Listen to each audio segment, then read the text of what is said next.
Hello everyone, I hope you are very consistent. So let's begin to read from where we have left. Paradoxical intention can also be applied in cases of sleep disturbance. The fear of sleeplessness results in a hyper intention to fall asleep, which in turn incapacitates the patient to do so. To overcome this particular fear, I usually advise the patient not to try to sleep, but rather to try to do just the opposite. That is, to stay awake as long as possible. In other words, the hyper intention to fall asleep arising from the anticipatory anxiety of not being able to do so must be replaced by the paradoxical intention not to fall asleep, which soon will be followed by sleep. Paradoxical intention is no panacea, yet it lends itself as a useful tool in treating obsessive compulsive and phobic conditions, especially in cases with underlying anticipatory anxiety. Moreover, it is a short term therapeutic device. However, one should not conclude that such a short term therapy necessarily results in only temporary therapeutic effects. One of the more common illusion of the Freudian orthodoxy, to quote the late Emil Guthel, is that the durability of results corresponds to the length of therapy. In my files, there is, for instance, the case report of a patient to whom paradoxical intention was administered more than 20 years ago. The therapeutic effect proved to be, nevertheless, a permanent one. One of the most remarkable facts is that paradoxical intention is effective regardless of the etiological basis of the case concerned. This confirms a statement once made by Edith Wiskoff Joelson. Although traditional psychotherapy has insisted that therapeutic practices have to be based on findings one etiology, it is possible that certain factors might cause neurosis during early childhood and that entirely different factors might relieve neurosis during adulthood. As for the actual causation of neurosis, apart from constitutional elements, whether somatic or psychic in nature, such feedback mechanisms as anticipatory anxiety seem to be a major pathogenic factor. A given symptom is responded to by a phobia. The phobia triggers the symptom, and the symptom in turn reinforces the phobia. A similar chain of events, however, can be observed in obsessive compulsive cases in which the patient fights the ideas which haunts him. Thereby, however, he increases their power to disturb him, since pressure precipitates counter pressure. Again, the symptom is reinforced. On the other hand, as soon as the patient stops fighting his obsession and instead tries to ridicule them by dealing with them in an ironical way by applying paradoxical intention, the vicious circle is cut, the symptom diminishes, and finally atrophies. In the fortunate case where there is no existential vacuum which invites and elicits the symptom, the patient will not only succeed in ridiculing his neurotic fear, but finally will succeed in completely ignoring it. As we see, anticipatory anxiety has to be counteracted by paradoxical intention. Hyperintention as well as hyperreflection have to be counteracted by dereflection. Dereflection, however, ultimately is not possible except by the patient's orientation toward his specific vocation and mission in life. It is not the neurotic's self concern whether pity or contempt, which breaks the circle formation. The cue to cure is self transcendence. The collective neurosis. Every age has its own collective neurosis, and every age needs its own psychotherapy to cope with it. The existential vacuum, which is the mass neurosis of the present time, can be described as a private and personal form of nihilism. For nihilism can be defined as the contention that being has no meaning. As for psychotherapy, however, it will never be able to cope with the state of affairs on a mass scale if it does not keep itself free from the impact and influence of the contemporary trends of nihilistic philosophy. Otherwise, it represents a symptom of the mass neurosis rather than its possible cure. Psychotherapy would not only reflect a nihilistic philosophy, but also, even though unwillingly and unwittingly, transmit to the patient what is actually a caricature rather than a true picture of man. First of all, there is a danger inherent in the teaching of man's nothing butness. The theory that man is nothing but the result of biological, psychological, and sociological condition or the product of heredity and environment, such a view of man makes a neurotic believe what he is prone to believe anyway, namely that he is the pawn and the victim of outer influences or inner circumstances. This neurotic fatalism is fostered and strengthened by a psychotherapy which denies that man is free. To be sure, a human being is a finite thing and his freedom is restricted. It is not freedom from conditions, but it is freedom to take a stand toward the conditions. As I once put it, as a professor in two fields, neurology and psychiatry, I am fully aware of the extent to which man is subject to biological, psychological, and sociological conditions. But in addition to being a professor in two fields, I am a survivor of four camps, concentration camps, that is, and as such, I also be a witness to the unexpected extent to which man is capable of defying and braving even the worst condition conceivable.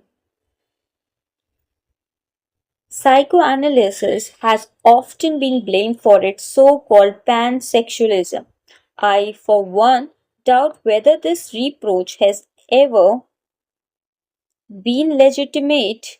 However, there is something which seems to me to be an more erroneous and dangerous assumption, namely that which I call pan-determinism. By that I mean the view of man which disregards his capacity to take a stand toward any condition whatsoever. Man is not fully conditioned and determined, but rather determines himself whether he gives into conditions or stands up to them. In other words, man is ultimately self determining. Man does not simply exist but always decides what his existence will be, what he will become in the next moment. By the same token, every human being has the freedom to change at any instant. Therefore, we can predict his future only within the large framework of a statistical survey referring to a whole group. The individual personality, however, remains essentially unpredictable. The basis for any predictions would be represented by biological, psychological, or sociological conditions. Yet, one of the main features of human existence is the capacity to rise above such conditions, to grow beyond them. Man is capable of changing the world for the better if possible, and of changing himself for the better if necessary. Let me cite the case of Dr. J. He was the only man I ever encountered in my whole life whom I would dare to call a Mephistophelian, being a satanic figure.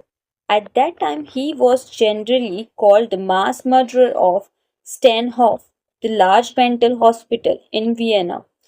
When the Nazis started their euthanasia program, he held all the strings in his hand and was so fanatic in the job assigned to him that he tried not to let one single psychotic individual escape the gas chamber. After the war, when I came back to Vienna, I asked what had happened to Dr. J. He had been imprisoned by the Russians in one of the isolation cells of Stenhof. They told me the next day, however, the door of his cell stood open and Dr. J was never seen again. Later, I was convinced that, like others, he had, with the help of his comrades, made his way to South America. More recently, however, I was consulted by a former Austrian diplomat who had been imprisoned behind the Iron Curtain for many years, first in Siberia and then in the famous Lubyanka prison in Moscow. While I was examining him neurologically, he suddenly asked me whether I happened to know Dr. J. After my affirmative reply, he continued, I made his acquaintance in Lubyanka. There he died at about the age of 40 from cancer of the urinary bladder. Before he died, however, he showed himself to be the best comrade you can imagine. He gave consolation to everybody. He lived up to the highest conceivable moral standard. He was the best friend I ever met during my long years in prison. This is the story of Dr. J, the mass murderer of Stenhof. How can we dare to predict the behavior of man? We may predict the movements of a machine, of an automaton. More than this, we may even try to predict the mechanism or dynamisms of the human psyche as well. But man is more than psyche. Freedom, however, is not the last word.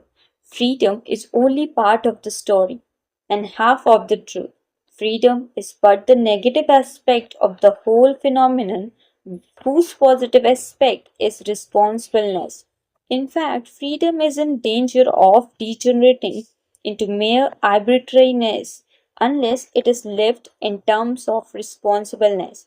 That is why I recommend that the Statue of Liberty on the East Coast be supplemented by a Statue of Responsibility on the West Coast. There is nothing conceivable which would so condition a man as to leave him without the slightest freedom. Therefore, a residue of freedom, however limited it may be, is left. To man, in neurotic and even psychotic cases, indeed the innermost core of the patient's personality is not even touched by a psychosis. An incurably psychotic individual may lose his usefulness but yet retain the dignity of human being. This is my psychiatric credo. Without it, I should not think it worthwhile to be a psychiatrist. For whose sake? Just for the sake of a damaged brain machine which cannot be repaired. If the patient were not definitely more, euthanasia would be justified. Psychiatry rehumanized for too long a time, for half a century. In fact, psychiatry tried to interpret the human mind merely as a mechanism, and consequently, the therapy of mental disease merely in terms of a technique. I believe this dream has been dreamt out. What now begins to loom on the horizon are not the sketches of a psychologized psychologized medicine, but rather those of a humanized psychiatry.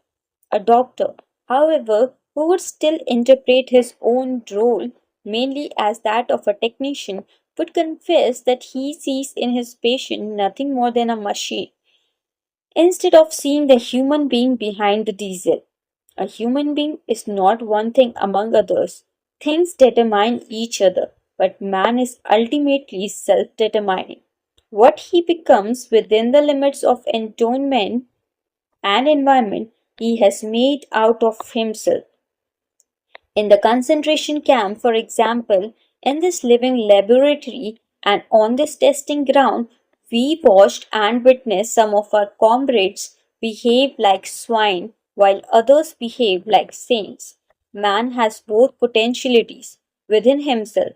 Which one is actualized depends on decision, but not on conditions. Our generation is realistic, for we have come to know man as he really is. After all, man is that being who invented the gas chambers of Auschwitz. However, he is also that being who entered those gas chambers upright, with the Lord's Prayer on the schema Yisrael on his lips. Postscript 1984. The case for a tragic optimism, dedicated to the memory of Edith Westcott Johnson, whose pioneering efforts in logotherapy in the United States began as early as 1955 and whose contributions to the field have been invaluable. Let us first ask ourselves what should be understood by a tragic optimism. In brief, it means that one is and remains optimistic in spite of the tragic triad, as it called in logotherapy, a triad which consists of those aspects of human existence which may be circumscribed by firstly pain, second guilt, and third death. This chapter, in fact, raises the question how is it possible to say yes to life in spite of all that? How to pose the question differently? Can life retain its potential meaning in spite of its tragic aspects?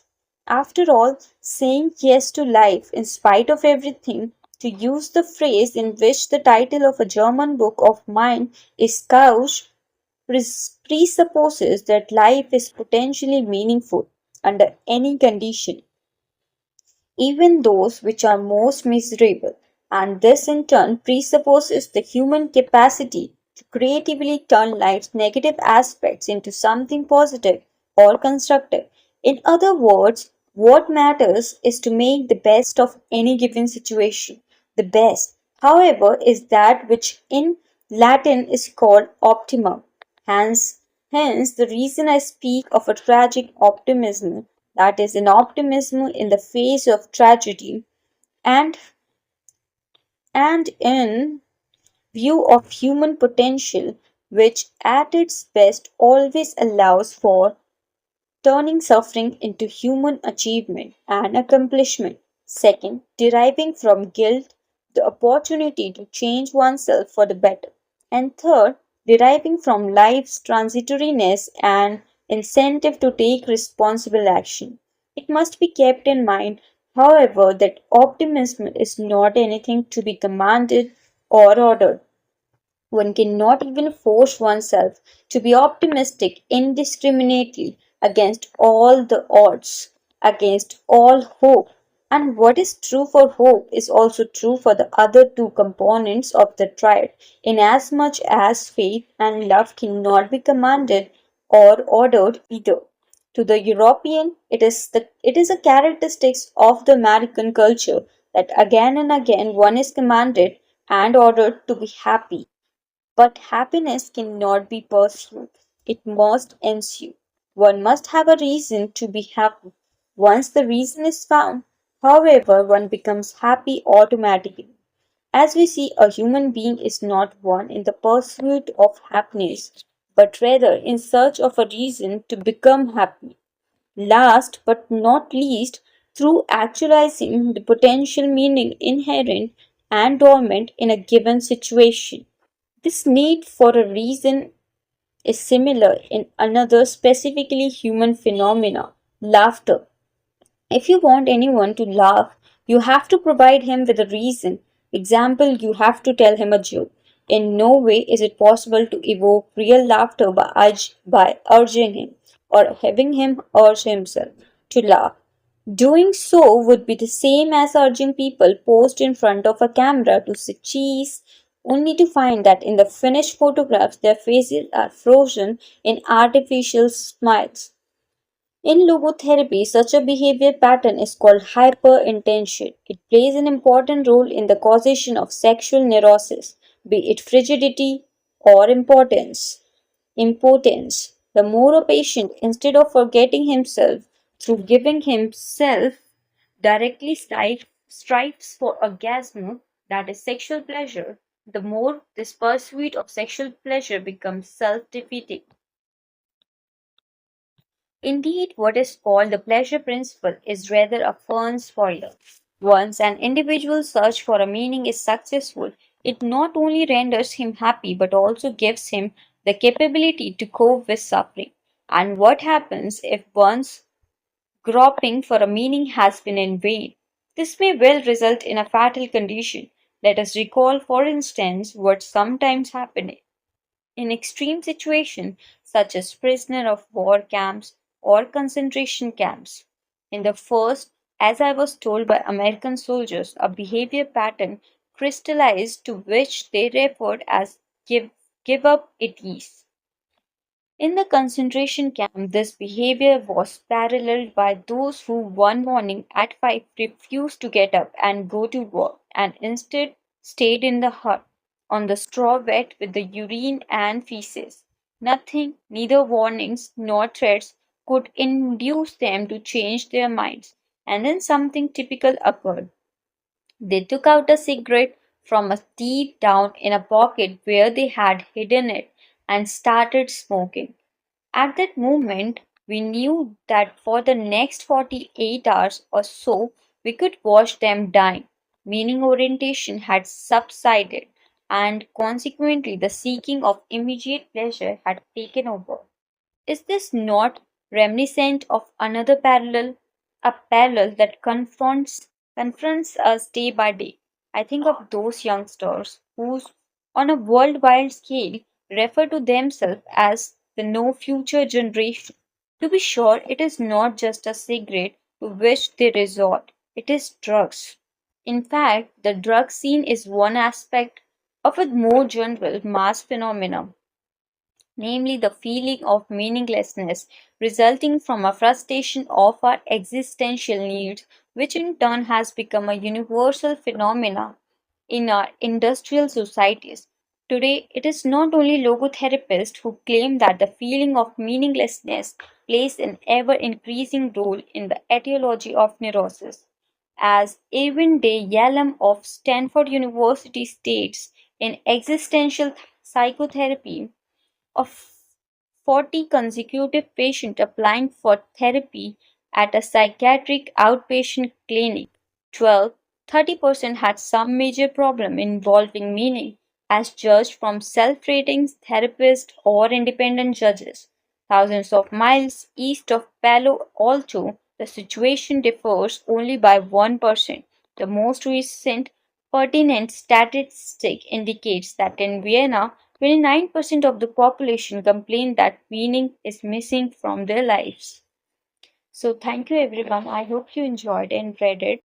We will continue in the next video.